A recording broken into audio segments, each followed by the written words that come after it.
house flipper, a businesswoman, a go-getter, a big investor, a gold builder that could teach you to get richer like millions, baby. You really about to fill your savings. You about to have multiple streams to pass your children, baby. Let me teach you to get your credit on track in the long run. You'll make it all back at Catalyst and watch it all psychology black on firm, but we ain't all black. Why you eating? What's up, everybody? It's your girl, Constance Carter. Who's this over here? Who is that with a mouthful of food? What you thought, April Sanpei? What you thought? I don't know what you're talking about. Over there greedy as shit. What's happening, girl? Oh, look, she gonna get up off the thing. Okay, there she is, and she's back. April. Hi, everybody. Your mic doesn't sound nice. Check one. Still? Yes, it. I mean, we can thug through it, but it don't sound the greatest. Really? It does not at all. Nope. What's up, everybody? It's Constance Carter and it's April Sanpei, and we're gonna talk to you about some things. What's going on? Who's not dating? What'd she say? I only hear this stuff on the internet. We're gonna talk about it in a minute, but before we do, I do want to talk about that because I didn't know that was true, but this is really interesting. So I definitely want to talk about it. But before we do that, I want you guys to know that this is a dialogue and this is a dialogue and not a monologue. So we want you to talk back to us and talk black to us. The way this works effectively, and I hear some background on I hear some static on your whole computer. Maybe you can reboot all of it. Yeah. Did you didn't reboot? You just went everybody. I'll see y'all in just a moment. She'll be right back. She'll be right back after these messages. But this is a dialogue and not a monologue. And what I mean is I want you to talk black to us and talk back to us. So in the comments, put in there, get out of here, April. Reboot. Bye. But we want to talk to you. Oh, no. Put in the comments where you're watching from, because I like to know where we got people watching from. And because this is live, this is why I go live, because I love the interaction and the engagement. So where are you watching from? I took the whole month of December just about off. And so where y'all at? Anybody here? Is this thing on?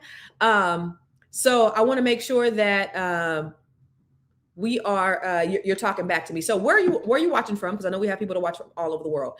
I see you, Kundro. What's up? Out in the Bay Area, California. The other thing is, if you have a Black-owned business or you know of a Black-owned business, I need for you to put it in the comments. Not only put it in the comments, because I don't just want to know that if you have a Black-owned business because you got a Black-owned business. We want to patronize you. There was an article in Forbes that said in the year 2017, Black median wealth was going to be a 0. And so I want to make sure that we are supporting our own, because the only way that we are not going to be a 0 is if we have businesses, that we own real estate, that we diversify our portfolio. But we have to be intentional about doing business with each other. So put your Black-owned business, if you know one, in the comments, and put where where they're located and how they can get in contact with them, because I want to make sure that we patronize you. Okay. Also, and for businesses, I do want to let you know that I am doing another Bring Your Idea to Life training coming up at the end of this month. And the reason why I'm doing this is because I really want to make an impact for more Black-owned businesses in 2026. Now, everybody is welcome. I'm not discriminating against anybody, but y'all know I'm unapologetically Black, and you are my target. And you guys are the ones that I really want to help, because we are the most underserved. We are the ones who don't have enough resources. We don't have enough funding. We don't really have an idea of how to really start businesses. And you got to think about it. 75% of small businesses close within the first couple of years. And the statistics are even higher for that. I built several businesses. I built the largest Black-owned business in California, the largest Black-owned business in California. We just happen to be located in Northern California. And what I know to be true is business across the board. But the reason why a lot of businesses don't last is because they don't understand how to do business. They don't understand the marketing, the branding, the strategies. And I've took training like for years. I've invested hundreds of thousands of dollars in my personal and professional development. And so I had to know how to become an effective leader. You know, people are not going to follow unless you know how to lead them. And so in order for me to be able to properly lead, I need to know how to be a leader. I'm a servant leader. And so you got to inspire people to want to work for you and want to be productive. That is important. You have to know what brand means. Like, for example, if your logo is not your brand, Your logo is just a piece of the brand. And so if your logo is just like a butterfly, like what does that really mean? So I teach you how to really brand yourself, how to market yourself, how to sell, how to articulate your unique value proposition. What does your business do? How does it resonate with people, and how can you sell it? Okay. So I'm doing that on January 31st through February the 1st. If you do not have your ticket, so listen, this is a small group. I'm not going to have a whole lot of people in this group. So this is a 2-day boot camp where we roll down our sleeves, where we roll up our sleeves and we get down and dirty, because I want to help just 10 businesses to be able to come together and really grow their businesses. If you have an idea, we're going to idea into action. And if you already have a business, we're going to help you scale your business. So this is not just for the people who have the idea, it's for people who actually have businesses, but they want to grow and scale their businesses. Me, real estate, I own a cannabis dispensary, I have best-selling books, I coach, I teach, I train, and basically all the money that I put inside myself, everything I do, I try to teach to other people. So if you want to be a part of this, I am working with 10 business owners at the end of this month for an intensive boot camp. Go to Bring Your Idea. I'm looking for the link. Bring Your Idea, the number 2 life.com. Can I be one of the business owners that you work with? Well, April, so you're fortunate enough to be a part of the Net 7 Collective. So these are the strategies that I teach inside the Net 7 Collective, right? Oh, honey. And you guys already know this stuff. But this is for people who are not in the Net 7 Collective. This is for everybody else. Everybody. So this is for those people. And so, but you could come in, you could drop in and tell people about your business and all that good stuff and everything that you're doing out in the world. Also for can I tell everybody about Net 7? Yes. Okay. Let me tell you all the importance of joining Net 7, because it is magically delicious, blessed, and highly flavored. But that's just from my perspective. What do I know? Absolutely everything, honey. Listen, for the ladies who need to join, and I'll say this, I'm going to put it out there and I'm going to say it this way. Sometimes you just need a new circle, right? Because I'm going to put my friends out there. I have some friends, some, not all, honey, because yeah, this one is not one of them. But I do have some friends that don't want to graduate from working for someone else. Mm-hmm. And they just want to just sit in their own filth. Shit. Oh. That's a little bit better than shit. You know, but some of you are in that same environment, but you want friends that aren't just sitting in their own shit. And you want friends that are actually saying, you know what, I want to start my own business. I want to grow. I want to learn from someone else, right? I don't want to have to be the smartest one in the room. Let me tell you that this is the place where, honey, 9 times out of 10, you are not the smartest one in the room, and you are learning from everyone in the room. Everyone has something to contribute. We have electricians in the room. Let me make it very clear. All women, okay? We have electricians, rocket scientists. We have plumbers. I mean, we have everything. We have doctors, entertainers, honey. We have everything you need. If you have diabetes, okay, we have someone who will help you not have diabetes. I'm telling you all of the things, and everyone is a subject matter expert. In addition to that, we have, wait for it, the Constance Carter, who is directing all the traffic. Let me tell you why she's great at what she does. Constance earmuffs. Constance, 173 years ago, used to work in tech, where she would help people to like fix their computer and learn how to do things as it relates to their computer. And she has this thing. It's very amazing that she has this. It's called patience. I don't have the level of patience that this woman has. It is magical, people. We will be on a call where I'm like, if these people don't figure this shit out, and Constance is like, okay, no, let's start over. I'm like, what? When I tell you, what do you say in biblical terms? She has the patience of Job. Is Job the one who has patience? Yes. Daniel? No, not Daniel. Job, I said. So I say all that to say, She has the patience of Job. And if I'm wrong in the person that I'm quoting, then my apologies. But But I yes, do. join Net 7. It's awesome. I think the secret sauce too about Net Seven Collective is that is the women. You know, a lot of the women who are inside the group, they are the big fish in a small bowl. They are the smartest people in the room, and so you finally are in a place in a space where you can actually be smart. I was actually having a conversation about this with my son the other night. Me and my son stayed up till 2 o'clock in the morning, just talking before he went back to school, and I said, would you rather be the biggest fish, the big fish in a small bowl, or the small fish in a big bowl? He said, the small fish in a big bowl, because then you have room to grow. If you're the big fish in a small bowl, you're at the top and you're not around people who are going to challenge you. You Right. know, Harbecker said the four most dangerous words in the English language are, I already know that. How can you grow if you already know? And so and here's the thing, I don't know everything. And you know what makes it easier for me to be the coach of the group? Because I'll tell you what my genius is. I know how to create a space of people, a sacred space where people feel comfortable to bring their abilities, their skills, their vulnerability. They feel safe. But I'm not the smartest tool in the shed. I also recognize that. Listen, I know real estate like nobody's business, y'all. You can't tell me shit about real estate. You can't tell me nothing about real estate. But I don't know how to be a CPA. I don't know how to be a financial advisor. I don't know all those things. And so it takes the pressure off of me. You know, when we're trying to introduce different concepts to the different women or whatever, I don't have to know everything because I have other women. I'm not a doctor. We got Dr. Jones for that. Honey, she is everything. Yes. So it's really great. I'm not an educator. We have several educators inside our group. We have judges, girl. We got lawyers. I mean, it's just everything. And so if you want to elevate your circle, this is where you want to be. And guess what, April? Tonight we are having a kickoff meeting and everybody can come for absolutely free. They can join us. And we also have Net 7 Nation, but this is for Net 7 Nation, Net 7 Collective. So you get to come and just get a glimpse. So if you're interested, I'm looking for the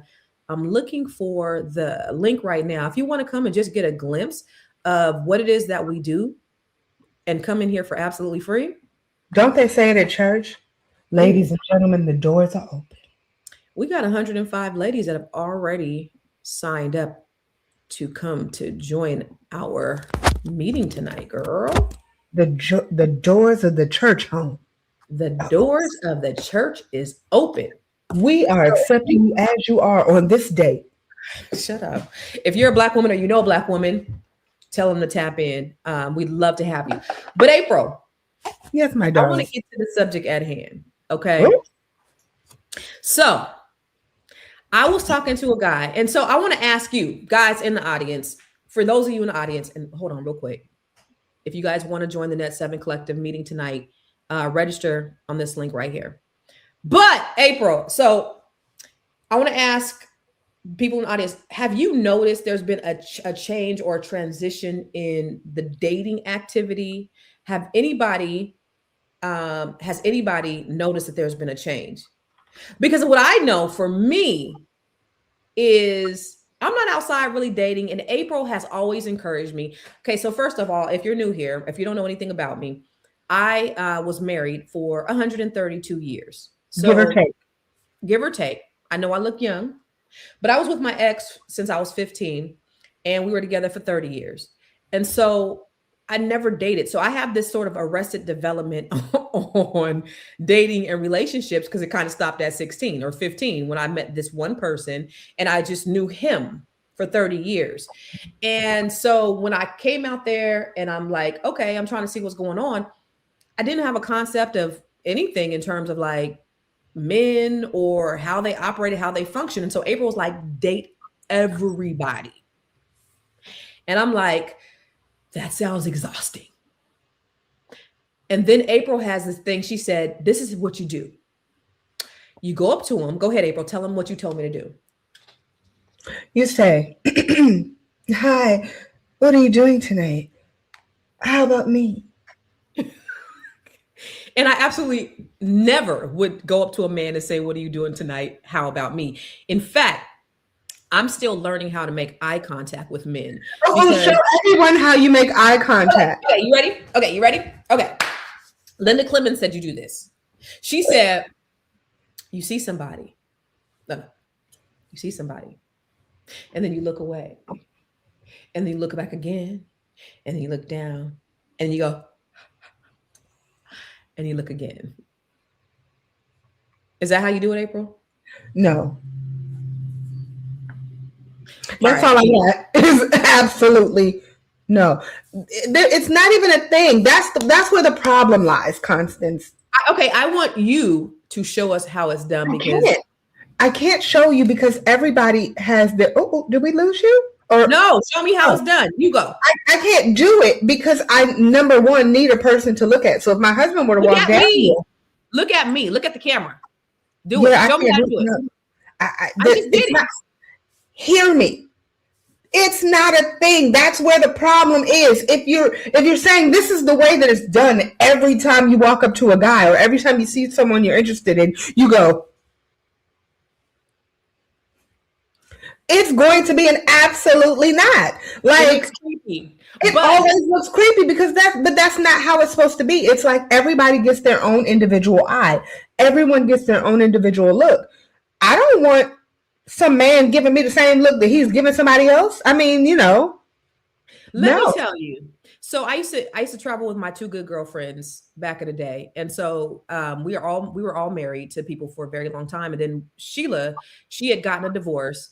And so me and my other friend T, we were married, so we weren't really interested, but we would go places and she would just like, guys would drool over her. And she was like, there's a secret to this. There's a method to the madness. And she said, you got to look at a man for 3 seconds. You got to look at a man and then look down or look away and then look again. That's what she said. Cause we would be somewhere and the men would just like stop. And she was like, that's a method. And so I never really thought about it, never really implemented it because I was married and that wasn't anything that I was interested in doing. But now I feel like if I look at you for 3 seconds, then I feel like a creep. No, because here's the thing. If you're going to look at someone and count 1, 2, 3, then yes, that does make you look like a creep. Whereas if you look at a person for just the amount of time that they need you to look at them, and you will feel it. You know what I mean? So that's just how it works. When you see somebody across the room, even to this day, this is because I use it when it comes to real estate. Haha. Anybody need a house? Call me. Giggity. I 100% do. Mm-hmm. A woman, man, it works on everyone. You know what I mean? Eye contact is something that it's a lost art.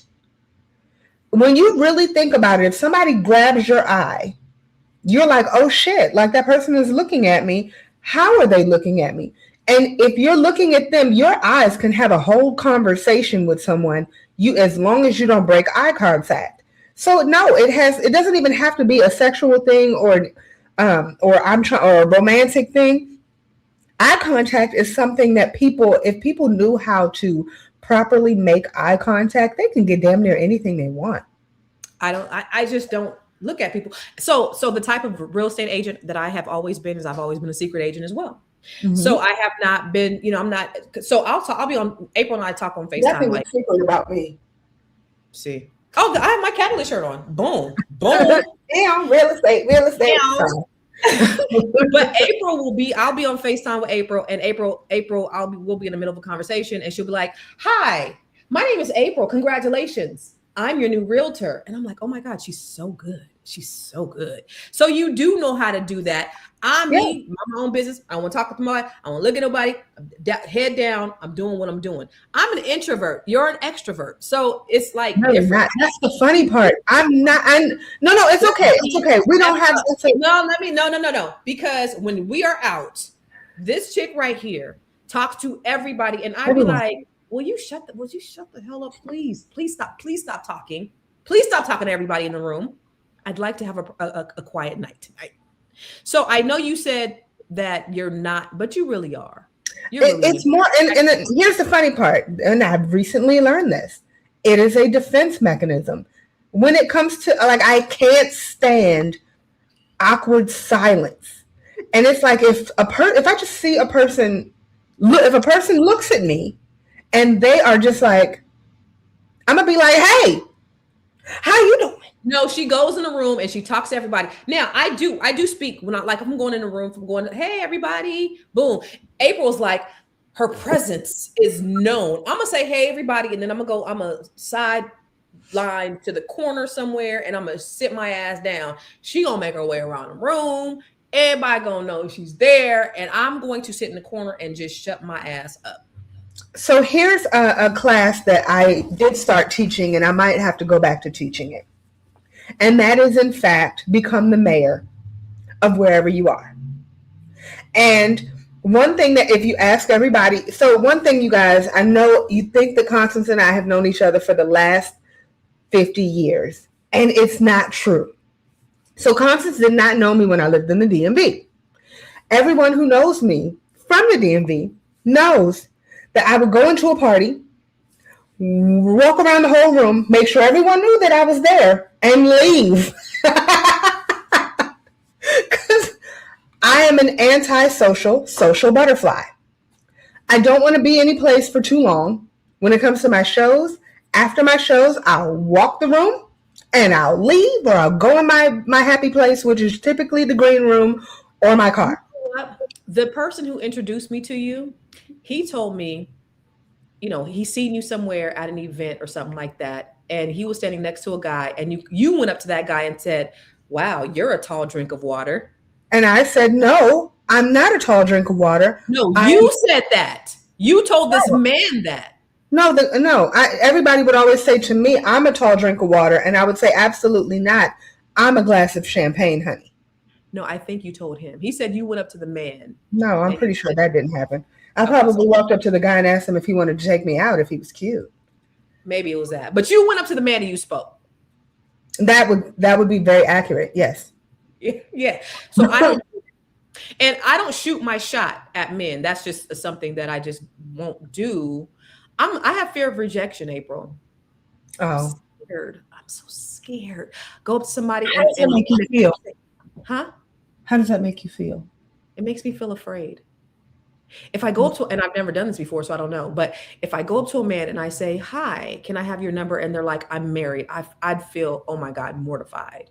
Or if they'd be like I was at an event with two guys, and I left, I came back, and one of the guys was like, did you see what just happened? I was like, no. He was like, this girl just tried to talk to me. I was like, oh God, these women are bold. I said, well, what did you say? He was like, she wasn't cute. And I said, I'll see her around. If somebody told me I'll see you around, that means I'm not cute.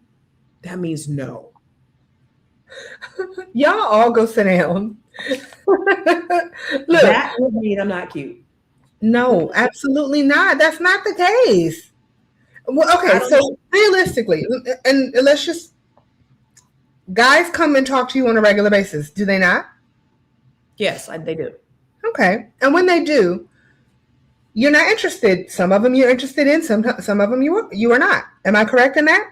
Pretty much most of them I'm not interested in. Okay. I would say 9% of them I'm not interested in. But also that's because of you and whatever's going on in your insides. No, it's you're just because you're not interested. Crazy. It's okay. It's okay. You're just not interested. Yep. I say that to say that, yes, you might not be interested, but it doesn't mean that they're unattractive. Right. That's true. And so that's the part where I'm like, what? Men are different, but men are different because if they're not with anybody and they say no, it means that they think you're unattractive.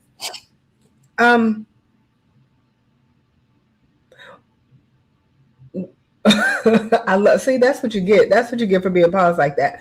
Ma'am, that's absolutely not, that's not true. Guys actually have feelings.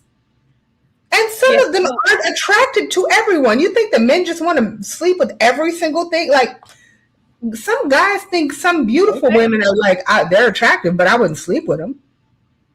Guys have standards. Did you know that? I did not know guys had standards. I thought that they would sleep with anybody who approached them. Go sit down by yourself in a corner.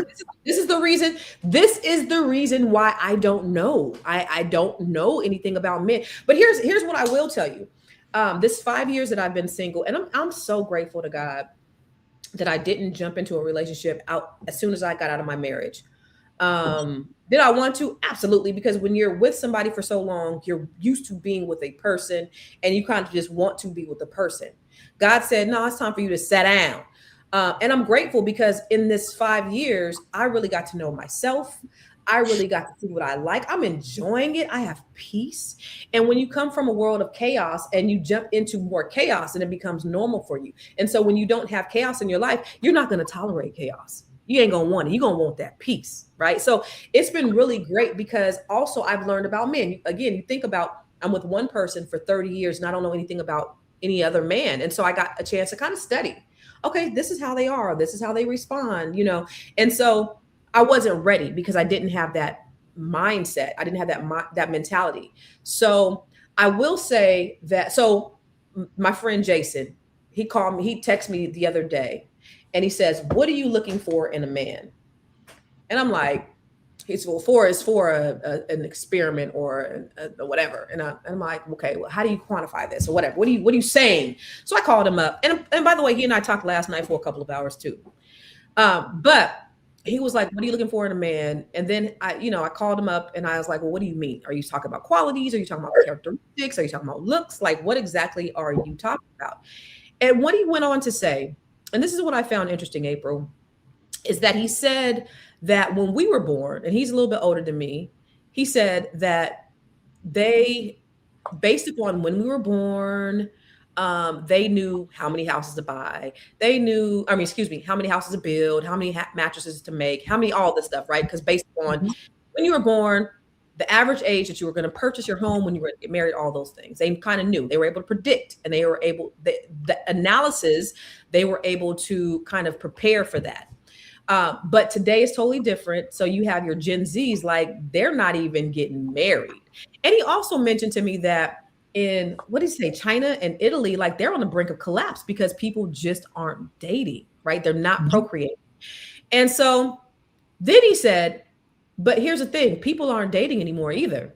And I'm like, well, what do you mean? Because I was telling him I'm not really dating, but here's what I'm looking for. And I just feel like it, if it happens, it will happen, and it will happen. But I'm not like, I'm more focused on my work. I'm not really focused on that. But if it comes, it's cool. Look, I'm open. I welcome that. I'm open. I would love to be in a relationship, but that's not my focus, right? Great if it happens. I don't not want it to happen. I'm not going to say if it don't happen, it don't happen. I'm not content being single for the rest of my life. I'm open to it, but I'm not pressed about it. So he said a lot of people aren't dating. And somebody in the beginning said, people always say this on the internet, but he said statistically, people aren't dating. And I'm like, well, yeah, what I'm seeing is there are a lot of single women. And here's the thing that I see a lot of podcasters say. They say, women, they think that women are constantly looking for companionship. They think that women are constantly looking to be in relationships with men. And if they aren't, then they somehow lose value.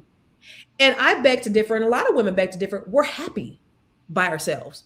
We drinking our water, we going on vacation, we're hanging out with our friends, and we're enjoying life. We're enjoying our family. We're doing things. We have other things that occupy our lives, right? And so I said, that's the reason why women aren't really dating, is because there's really no need. And he said, but men aren't dating either. I said, what do you mean they're not dating? I thought men were dating too. He said, no. He said, it's too much effort. People think it's too much effort to date. With everything that's going on, I said, well, are people having sex? He said, men are. But a lot of times, the women aren't, they're just like, we ain't doing it. Yeah, we're celibate, whatever. So I thought that was fascinating because I just thought, it was me that wasn't really actively dating, because it is a lot of effort. You do have to do all of these things. You got to get out the house. It has to be somebody that you want to get out the house to spend time with. I have not met anybody, too many people, I'll say, that I want to get out of my warm house to go spend an hour with.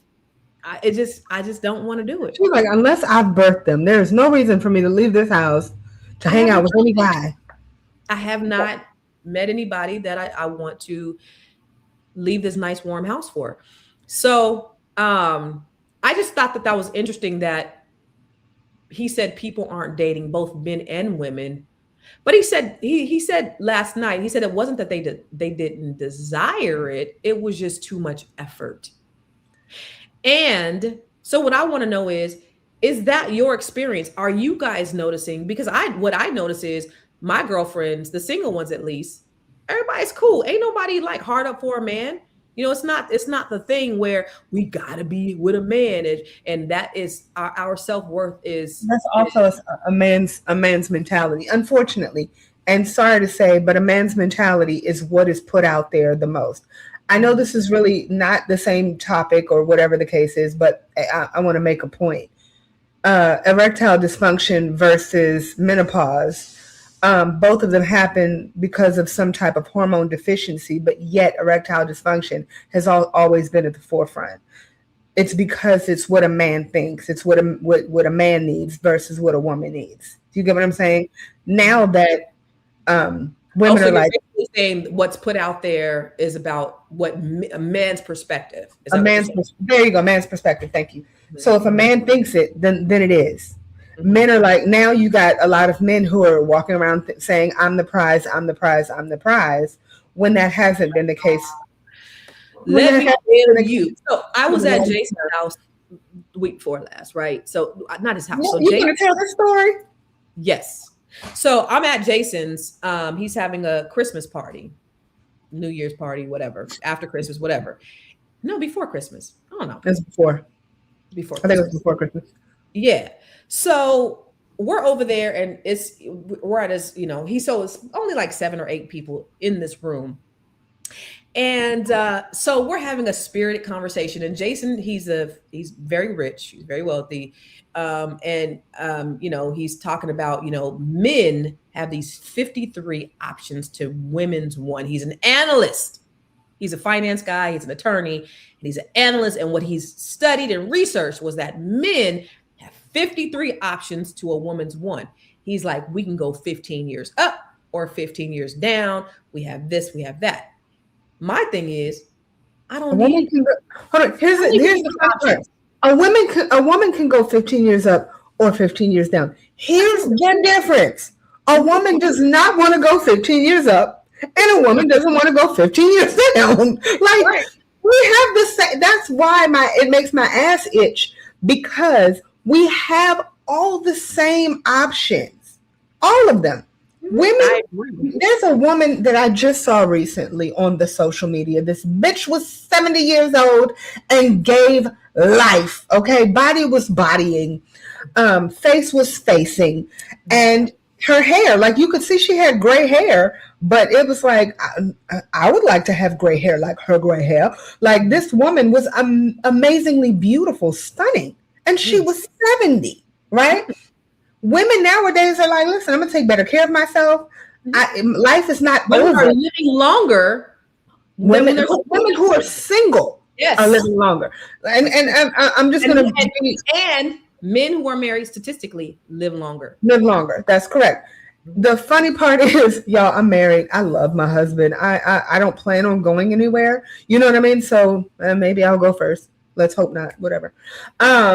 But just in general, like, when you look at your options, women have more options than they ever had in their past. Mm-hmm. I'm sorry to say, but I look at my mother's generation, and beautiful women, beautiful. Mm-hmm. But a lot of times they just let themselves go. You'd see them when they were 40 and they looked like they were. My mama had mad options. My mama was outside. Okay, your mama's a little different. But I'm just saying in general, like, I looked at a lot of pictures of people who were in their 40s back when my mother was in her 40s. And I'm like, what were they wearing? Why did they look so much older? It was because everything had fallen on them. It's not like that anymore. Like, now we have options. We make money. We are doing it. We can and will do it on our own. We'll find a way to make life work for us. So one thing that I don't like is exactly what old boy said. They have 56 options? 53 options. 53 options to our one. Go sit all the way down, because you clearly don't know women. You know what I mean? Women have, just like he said, or whoever was saying that you have these women who are practicing celibacy. They're practicing celibacy because they want to. Trust me. This is one thing that just does bother me, that I've seen so many very unattractive people that I'm like, damn, you did sex to her? Like this, she's walking around pregnant and she, you know what I'm saying? So the most unattractive people, women, the most unattractive women are able to get peen. So sit down. It's not that they're not able to. Options. Wait a minute. It's not that they're not able to get penis. The issue is they don't want to because the headache. But that's what I'm trying to say. We're saying the same thing. Oh, okay. But because your friend was saying we only have one option. That's what he said. And that's my point. Sit down. That's not true. That's not true. Oh, you're saying everybody has options. Everybody has options. Men have options. Women have options. We can go wherever we want to. That's what I was saying. I was like, I don't have a problem attracting men. That has never been an issue for me. And of course, Constance, whatever. But we're having this conversation, right? So that's not true also, Mr. Big Mac, considering the fact that nowadays, which also grinds my gears and butters my bread, is that women are asking men nowadays to get married. I don't like that because I'm more traditional in that, but women can go get married. Huh? I would never ask, but I'm just saying that it's an option nowadays. If a woman wants to get married, she could be like, here's your ring. I want you to marry me. It's done. That's dumb as shit. So sorry to say, but it's an option. It does, if we agree with it or don't agree with it. And that's not everybody's desire. Y'all act like the end all be all for women is that they want to get married. It was nothing. I never desired to get married until I met the man that I'm married to. You could not pay me all the money in the world to marry any human. And then I meet this man and I'm like, all right, well. Yeah, so it's going to have to be one of them situations.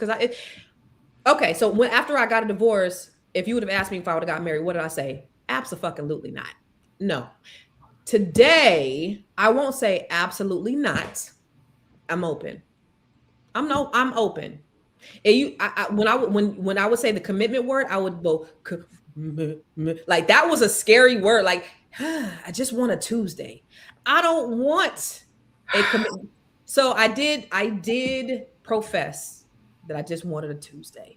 I don't want you to be all up in my business, all up in my space. Let's hang out on a Tuesday. You might text me on Friday. We hook back up on Monday. Hey, what we doing on Tuesday? And we connect on Tuesday. That's kind of. And that would make sense. But then I had asked her a question, y'all. I was like, hey, girl, what if you met yourself a Tuesday and you was like, oh, I just love having my Tuesday on Tuesdays, but you know what? It's Thursday and I would love to have some Tuesday on a Thursday.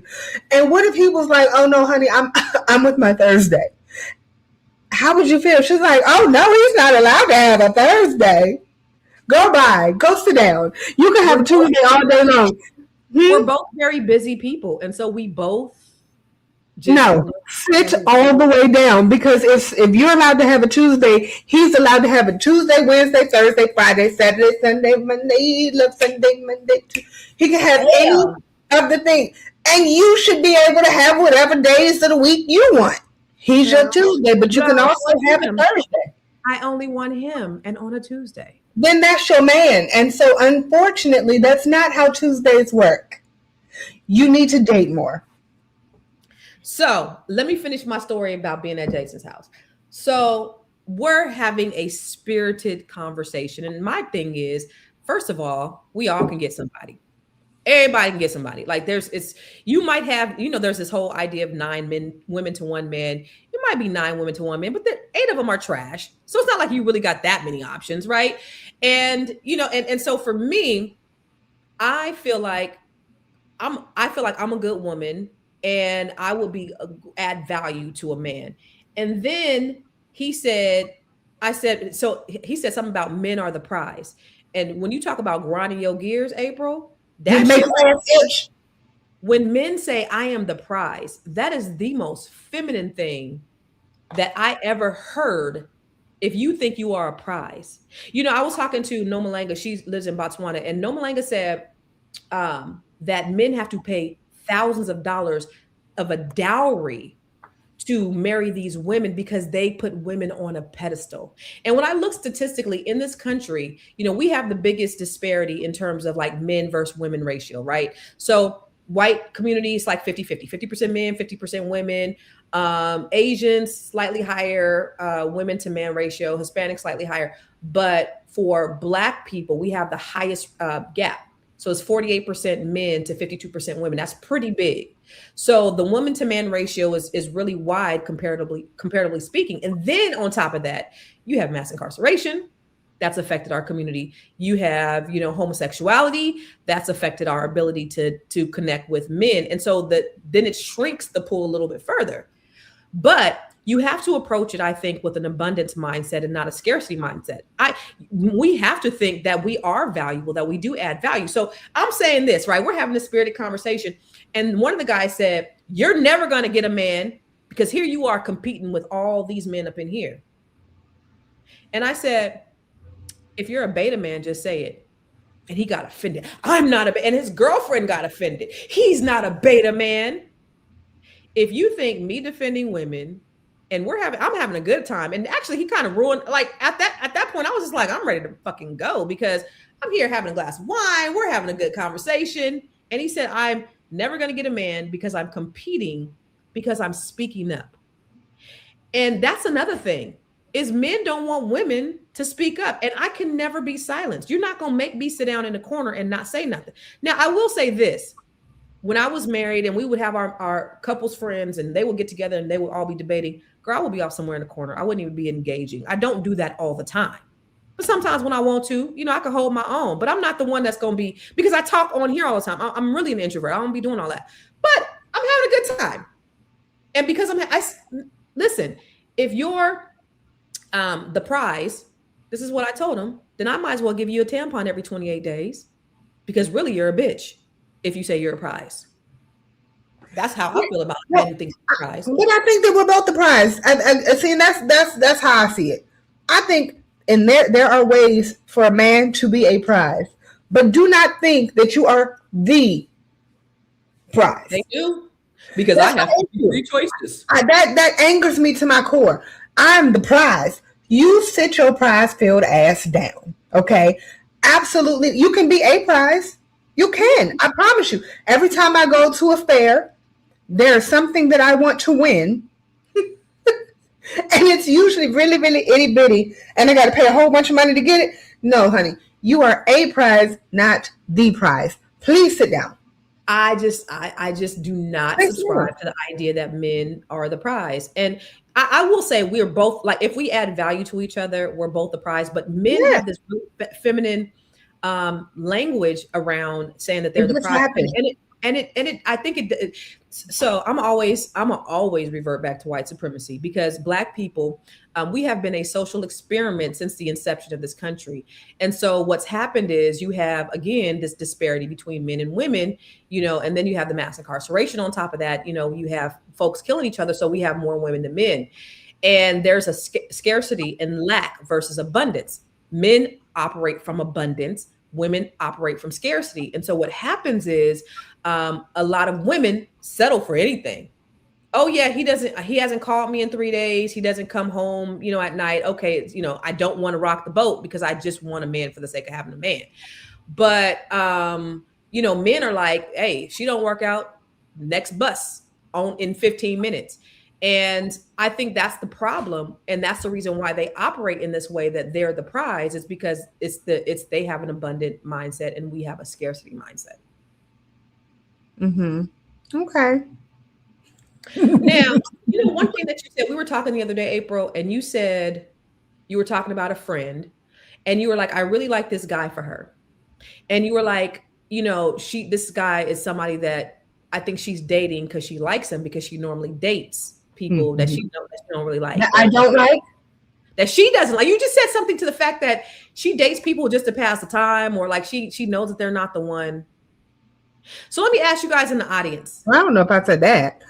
What did you say? I don't remember, but I know that she dates people I don't like. It was something to the fact that, like, she's just dating them to be dating them, but not like she thinks it's going anywhere, or like it's kind of like she's just taking up time. No, I didn't say that. I know I don't remember, but I know I wouldn't have said that. But she So definitely she's would you, dated people that I hate, that I don't feel add value to her, and then she meets somebody that I feel adds value to her. or would you say she was dating people that she knew that she wasn't gonna, that she was kind of wasting time with? So I don't think like the most recent person that I really can't stand. I don't think that she was dating him to just pass time. I really do believe that that she felt that it was going to go somewhere, and I honestly believe, because I know how she is. Like she's a very strong person. You know what I mean? And I don't think that she felt that it wasn't going truly going to go anywhere. I feel like he probably put it in her,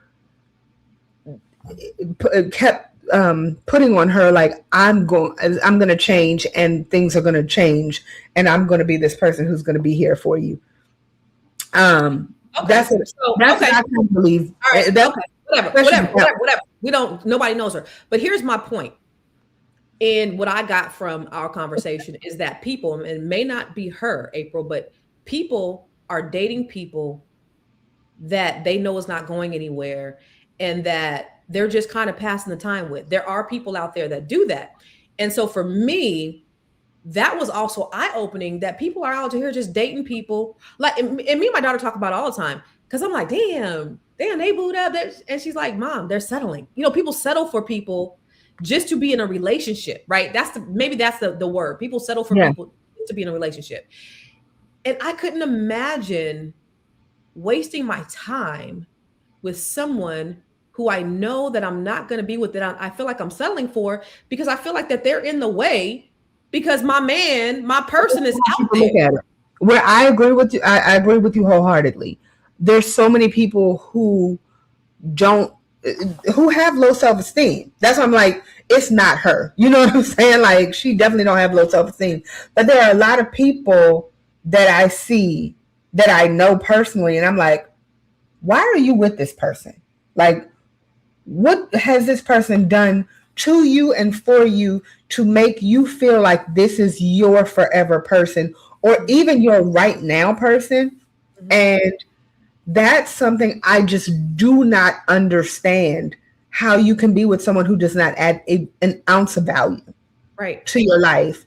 You don't smile when you're around them. You don't light up when the person comes home. I'm like, if I don't light up, and I learned that from my previous relationship. Before I got with my husband, I was in one of those relationships. I'll be blunt in saying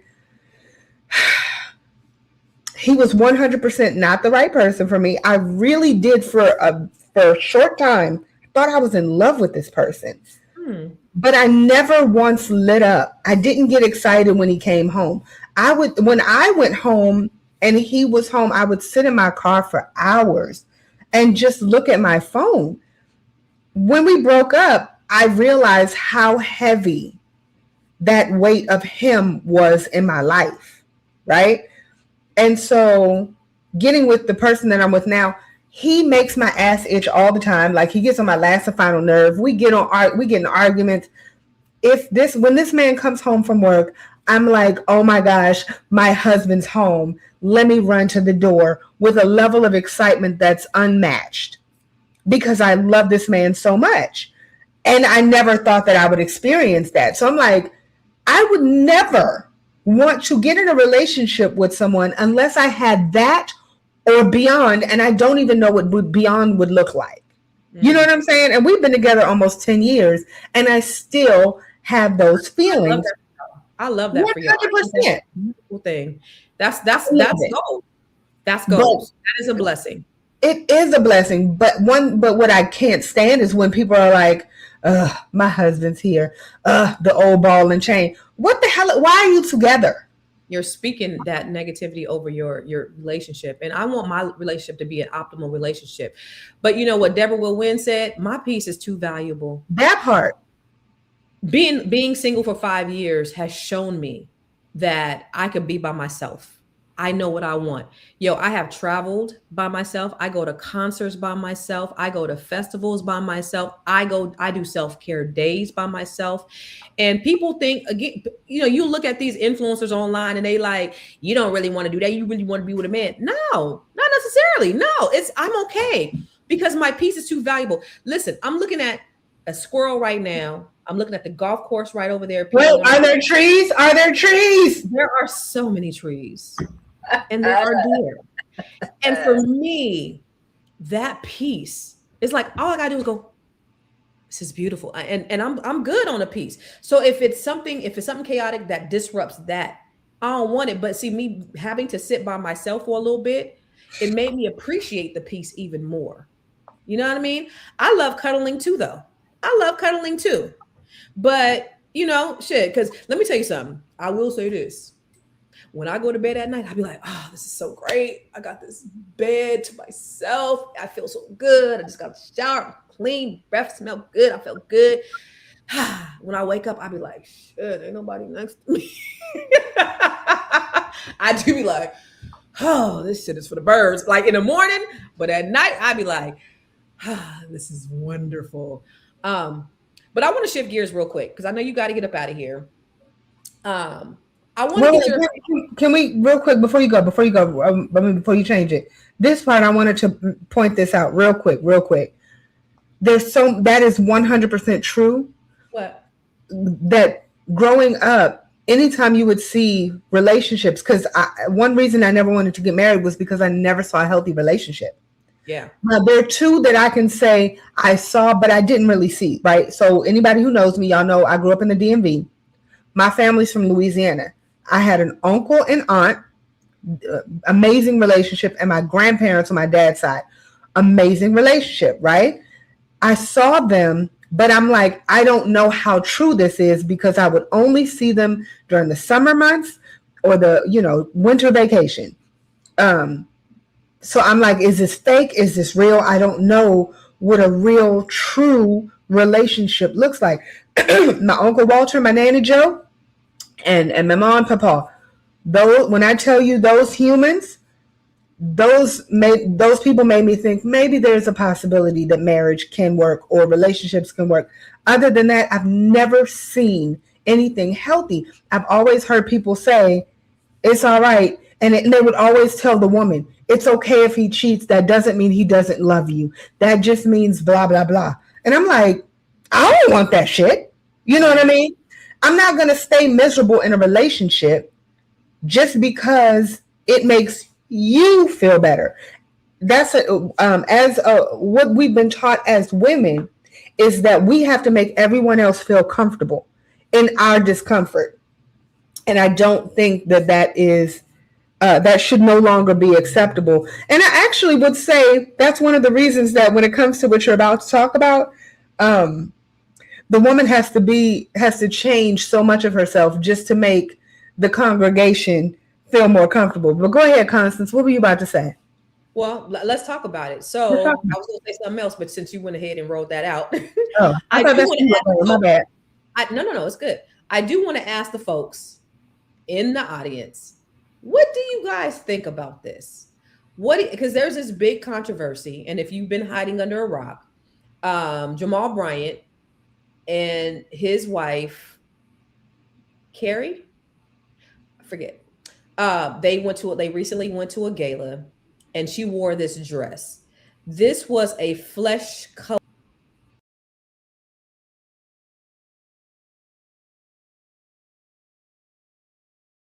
You still kind of see it. No, you left. Oh, Constance? Yeah, you couldn't hear me? No, you left. And okay, let me say this. So this was a flesh colored dress, right? Mm-hmm. And so let me see. So can you see it? Okay. Yeah. So it basically looks like she's nude because the material underneath is the same color as her skin.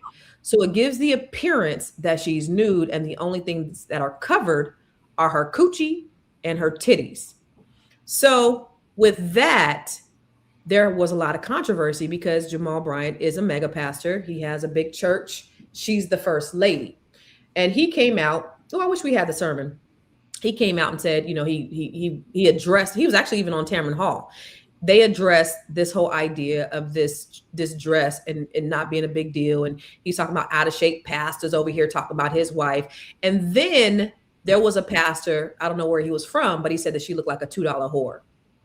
And and then so Jamal Bryant was like, I bought her that dress. And so the question is that people have is, why would you present your wife to the world in that way? So I want to know, the people in the audience, what do you think? Do you think that is appropriate for a first lady to wear? Absolutely. All right, April, why do you think it's appropriate? Because she wasn't naked. And anyone who saw the dress, and looking at the dress right here, you can clearly see that it's flesh tone. It doesn't look like, it looks like a regular flesh tone dress. I don't understand why it even matters that much. And it's funny because a friend of a very close friend of mine was saying, you're not, when you're the pastor's wife or the pastor's spouse, you need to dress accordingly. And the way I see it is, if in church they tell you to come as you are, then why can't the pastor's wife come as she is? Like, I could see if she was naked and you could see like her areola. I could see if you could see some coochie hair. I could see if you could see like an ass crack or something like that. I don't have a problem with this dress at all. So if the dress was completely black, would it be a problem? It's just because there's flesh tone behind it. That's the only issue that everybody has. If it was a completely black dress, no one would say anything. So it's funny because I'm looking at the comments and the men are saying that it was inappropriate and the women are saying that they're okay with it. It's the same thing that I keep saying. The reason that it becomes a big deal is because of the perspective of a man. Mm-hmm. So I don't think it's a perspective of a man. And I respect her. I've enjoyed listening to her. I think she's articulate. I think she's smart. I think, I love Jamal Bryant. I've, had to speak in different places with him. I've even interviewed him before, and I respect both of them. But I think this was a miss because she said on Tamron Hall show, well, there's no handbook on how to be a first lady. The handbook is in the Bible, and the Bible speaks of modesty. So if you are a true follower of the Bible, you also know to whom much is given, much is required. It also talks about in the Bible, it's not just about come as you are, but it also talks about if you can cause somebody else to stumble by your walk, then that is wrong. And I think people are afraid to speak up because Jamal Bryant has went off on everybody. He's declared war on people who have a differing of opinion. But this lady clearly looks like she's naked. This doesn't look like, even if this flesh toned, it gives the appearance that she's nude. And I'm not here to condemn her at all, but I'm saying as a first lady, there are standards in the church. And if we stop having standards, for little girls and young women, this is not appropriate. It's not appropriate for anybody. In fact, Cheyenne Bryant wore a dress at the Jeezy concert, something like this. It was a green dress. And I was like, damn, I really respected her. And I think it takes away from her messaging. I think women want to be so liberated and so free to do what they want to do, but we also should have standards. I wouldn't wear it, but I can't wear it. I can't, my body don't look like that.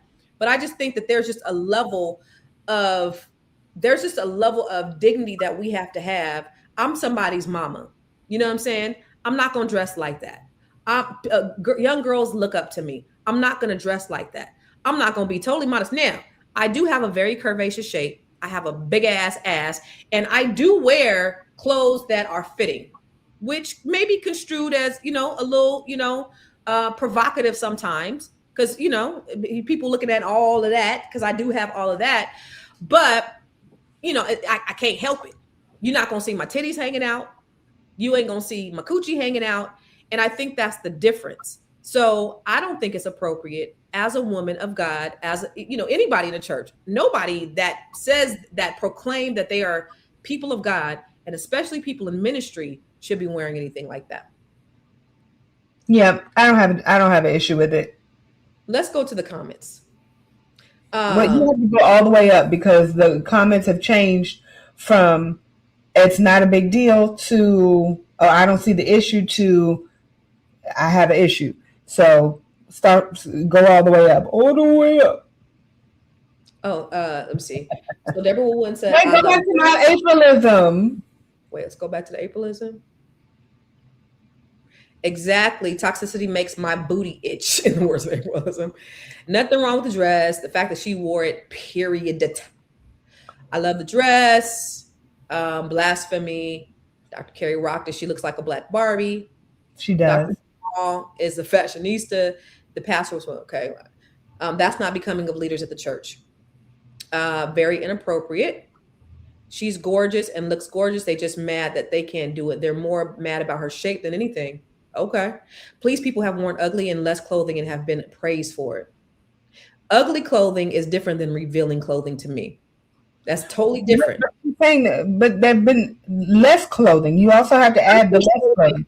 Ugly clothing is subjective because for the person that's wearing it, she didn't say it less. She said ugly clothing. Yeah, it says people have worn ugly and less clothing.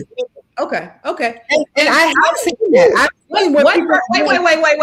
What first lady has worn ugly and less clothing? And well, I'll say entertainers. There have been entertainers who are She's of a church. The dress is beautiful, but you still have standards. If a stripper comes to church, it will be judged. Let me tell you something. Let me tell you a quick story real quick. So I'm from the Bay Area, and we used to go to Walter Hawkins Church on Saturday nights, right? And it was so cool. They would have musicals. This is when they used to have the midnight musicals. If you're a church person, you know, if you know, you know. So they would have midnight musicals, and we would go. And so there was a lot of homosexuals at the church, hella homosexuals, and they had prayer time. And this one guy walked up to the altar. Remember those pants that Prince wore with the booty cut out? This man walked up to the front of the church for prayer. He has some sexy butt out jeans. Yes. So let me ask you that. The hairy booty. Let me ask you, is that appropriate to wear to church? No, but his ass was actually out. Her ass is actually not out. Okay.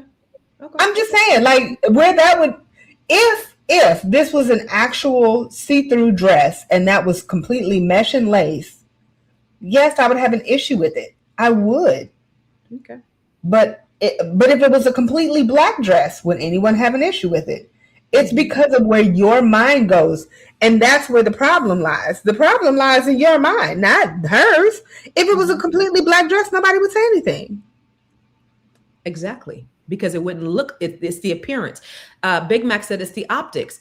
Double A said the Bible also says not to judge. You judge those who are in a position. You can judge those people. You don't judge the outside people, but the people are called to a certain standard. So yet ye therefore can judge. So that is actually biblical. Does it say ye therefore can judge? Does it say that? What is it? Do the right thing.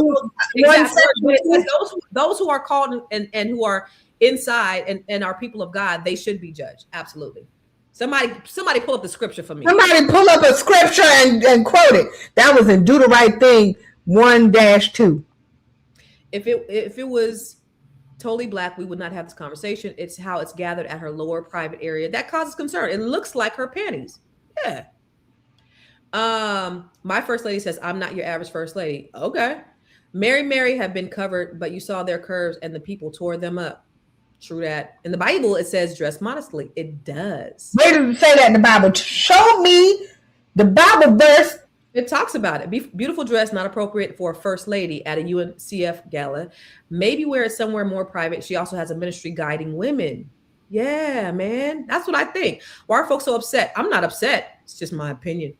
And only in black community, we go ham and cheese about the wrong things. They raise. See, that is not the point. It's not the point that they raised 4.5. This was a distraction to the fact that they raised $4.5 million. Y'all are putting that. That's what Jamal Bryant used as an excuse. But that's not the point. The point is this was a distraction. She's a first lady. Two things could be true at the same time. Yes, they raised $4.5 million. They probably always raised $4.5 million. Is that anything new? But have they ever had a first lady that came in there who looked like she was naked? No. Giselle couldn't dress. Would Michelle Obama have worn it? No.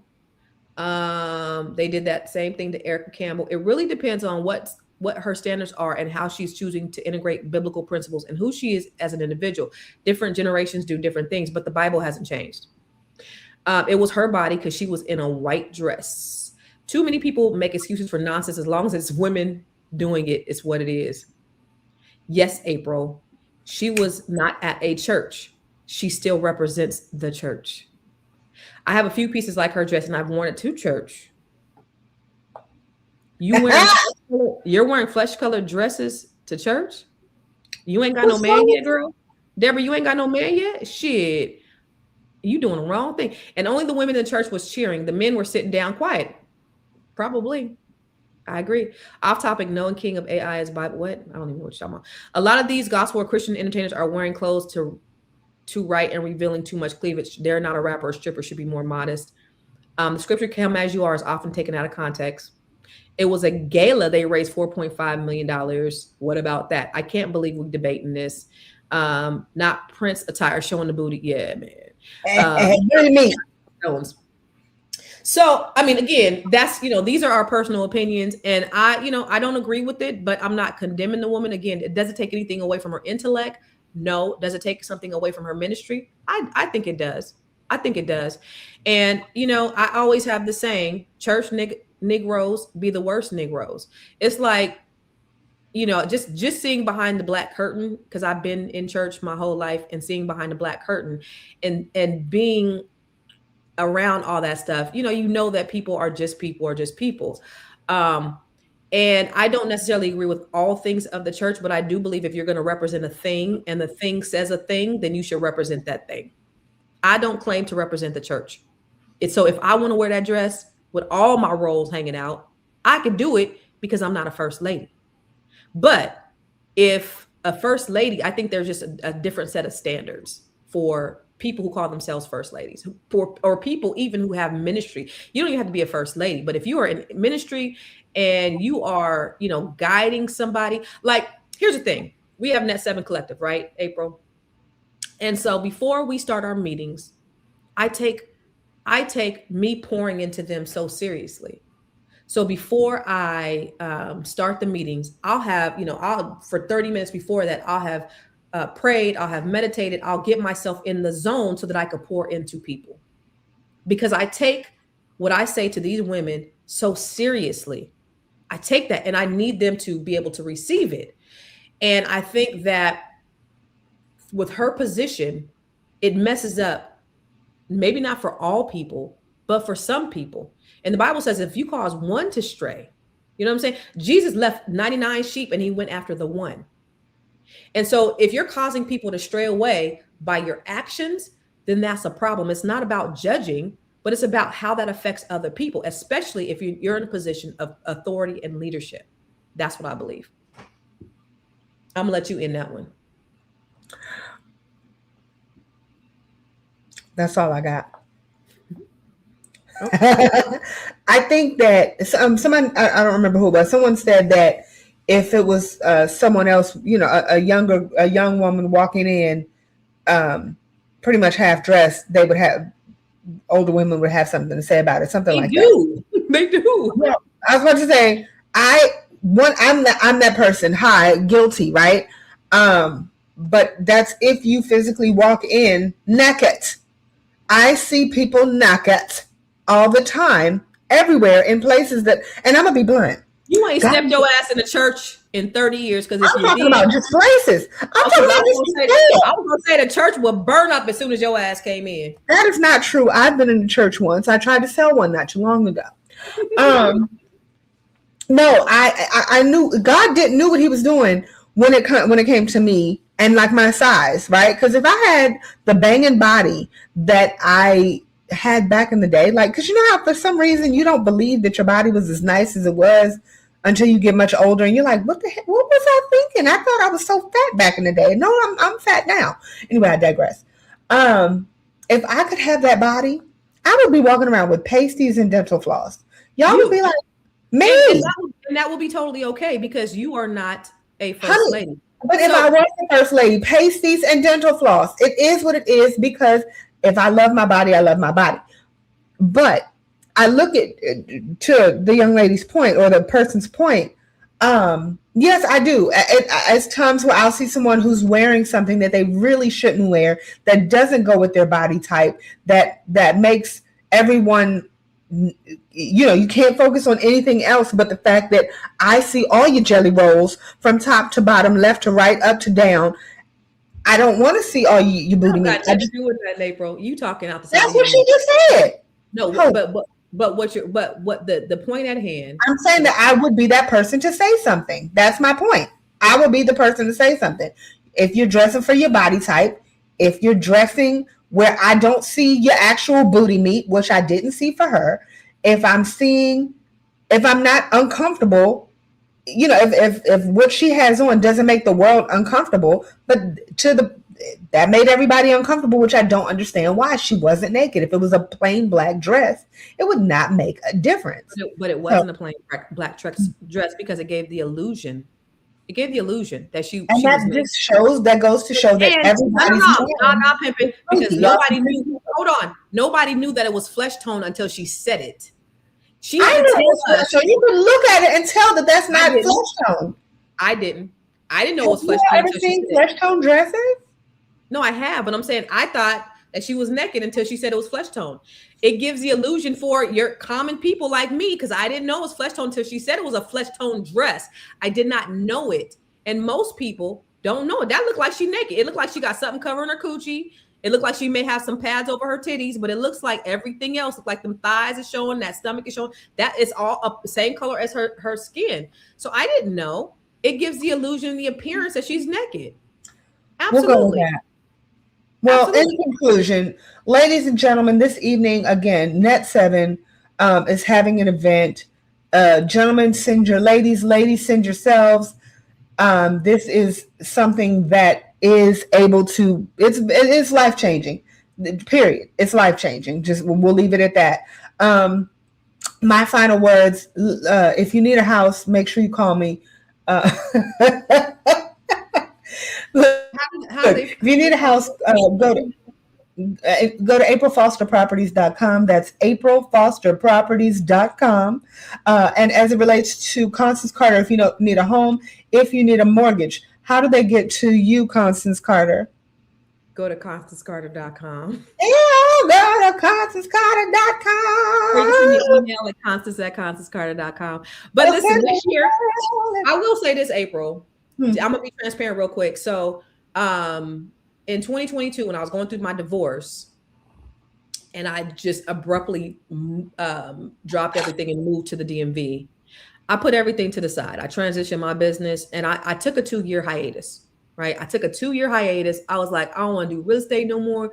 And people would call me and they like, I need you to sell my house. And I'm like, absolutely not. And they're like, I'm way in DC. I'm selling a house still in California, right? I have a few VIP clients, but I was not doing it on the level that I was before. And plus, my team, I would actually refer all my stuff out to my team and allow them to do it. I wasn't out showing houses. But so for 2 years, I was like, I'm burnt out of real estate. And then last year, I kind of, started the team back up and was kind of, I have a team, about 20 agents in California, and I have a manager that kind of manages them, but I was still, kind of not really paying attention to the team that much. And I wasn't really focused on real estate. I was, I was doing a lot of stuff around the house. I was inside the house. So one of my goals in 2026 is to be more intentional about helping people with real estate, because I do know that what I have is so valuable, and I can really help people to put, be their wealth architect and put their wealth plan together through real estate. And I'm needed. I'm needed for our community. People need to know how to maneuver this. And there's not many people that are like me. So in 2026, I'm being more intentional. I am licensed in California, DC, Maryland, Virginia. And so if you're looking to buy or sell a house, shoot me a DM on any of the platforms at I am Constance Carter, or shoot me an email at constance@constancecarter.com. I definitely want to help put you guys in a position. I'm not necessarily going to be out here helping you buy, I'm helping you buy a house, but I'm not going to be showing you no houses. I don't do that at this stage in my life, but I will help you put your wealth plan together if you're in those areas, DC, Maryland, Virginia, or California. I can help you with that. And I can also help you with the lending piece. So I just wanted to put that out there in 2026. I plan to help more people with that part of their wealth strategy. April, I know you had a hard stop 25 minutes ago. I did.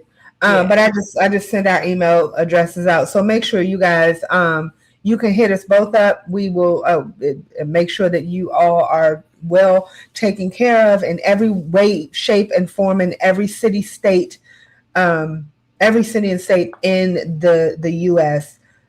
You're able to be helped one way or another. I will say this as it relates to Miss Constance Carter. She's actually helped push me a lot when it comes to real estate and everything that I do. She's pushed me to get my broker license because I was actually thinking, yeah, will I? But yeah, I think that she's helped a lot of people. She's helped me, and she can definitely help you. And when it comes to mortgages, let me tell you, this motherfucker here will make it happen. I am really good at what I do. No, she's amazing. I am really good. Yeah, I sat down with a couple of VIP clients, and I was like, I am too good at this to not be able to help more people. I'm really good at it. If you sit down and talk to me, I'm really good at it. And like I said, there's certain things that I know I'm good at and certain things I know I'm not good at. I've been doing real estate 23, 24 years, and I'm really good at helping people to strategize and put their wealth plan together. So I want to help more people in 2026 be able to do that. April, I gotta go, but we also talked about having more sessions on here where we're really more focused on real estate. On real estate, yeah. Yeah, so we're gonna, yeah, go ahead. Twice a month we'll be, at least twice a month we'll be up here talking to you all about something real estate related, where we can kind of give you some great nuggets that'll help you to get to where you need to get to as it relates to your real estate goals. Some of you have a goal of just owning a home for the first time. Some of you have a goal of purchasing. I saw someone who said they wanted to get an apartment complex. Someone said, some people always say, I want to have more than one door. Some people already have homes and you're looking to find other ways to grow your money and not blow your money. In the words of Constance, if you blow your money, it ain't a damn thing funny. Ain't a damn thing funny, y'all. So there's so many ways that real estate can actually change your life. And some of your families have homes that they're not doing anything with, and they're just, growing old and falling apart. And you can turn those into ways to make money. So that's something that we do need to talk about more, and we will be talking about, at least, like I said, twice a month. In addition, I wanted to add one more thing, Constance. For the people who live in Georgia, South Carolina, you were getting ready to say the Augusta. I was going to say the Augusta area, but it's absolutely not, because Atlanta definitely is one of my top areas. I do something called Sip and Vision. And a lot of you all, we're into the new year, new me, all that crap. Stop. With the whole new year, new me, you need to make those changes and move forward very quickly. But some people need a little bit of help. And it's a vision board party on steroids. And so if you ladies, gentlemen, if you have an event coming up and you'd like to do a vision board segment, please let me know. I come with pretty much all of the supplies. The only thing I always ask is that you bring your own magazines. The price is actually pretty decent. So hit me up. I did put my email address in the chat. So make sure you all hit me up if you are interested and if you would like to have an event for yourself and your friends and family. So anything else, Constance, that you wanted to? No, I was just looking at my text, and at 12 o'clock, you said 7 minutes. I just saw your text. You said 7 minutes, and we're 2 hours ago. Yeah. Love y'all. We're going to see you next time. Same back channel. We appreciate you. Love y'all.